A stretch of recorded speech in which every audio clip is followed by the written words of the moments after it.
What do your illustrations do? Because they have to do something. If they don't, then they're not worth anything to a commercial client. Illustrations always have a job to do.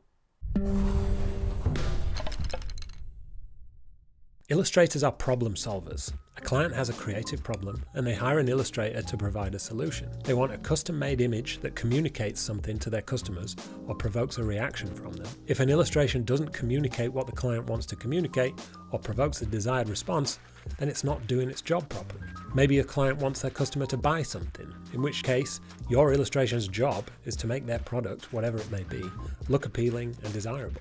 And maybe it needs to stand out from the client's competitors, so it needs to look unique. This is one of the reasons brands like to work with illustrators who have a unique style, so they can stand out from the crowd. This applies to branding, packaging and advertising, but also to magazine covers, album covers and book covers. If you're hired to illustrate a book cover, you're not just making it look pretty, you're making it stand out on a bookstore shelf or an Amazon page. Often you're also giving the reader a flavour of what they can expect from the book. A book cover is a large part of the marketing of a book, because people buy books based on their covers. If illustrated covers didn't sell more books, publishers wouldn't use illustration. So you've got a lot of responsibility there.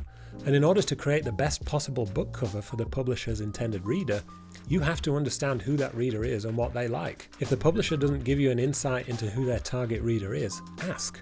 Because your illustration can't do its job properly if you don't know what the goal of the project is. As a side note, the goal of my project is to share ideas on the illustration business. If you'd like to see more videos like this, along with some other awkward segues, don't forget to subscribe. So when you're making new work for your portfolio, decide before you begin what job this new illustration is going to do. Does this new illustration need to tell a story or explain an idea?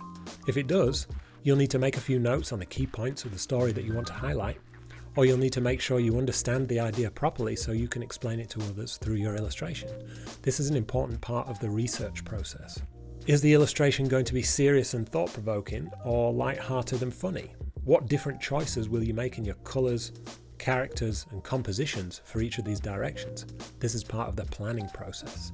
Maybe the illustration is instructional, in which case you might need some outside input to make sure another person can understand the illustration clearly. This is your testing process. You can also think about who the illustration is for. Is it going to attract a particular type of person to a product? If so, define that person. Are they young or old, rich or poor? Where are they from? What do they like? What are their hopes or fears? Making these decisions before you start means you've got something to test it against to see if it's right for your target audience. You'll never be asked to create an illustration that's supposed to appeal to everyone. Every brand or company you work for has a specific audience they're trying to reach. That group of potential customers might be big, or it might be very small. Coca-Cola has a very big target consumer, but it's not everyone. Advertising campaigns aren't aimed at everybody. Books and magazines aren't aimed at everybody.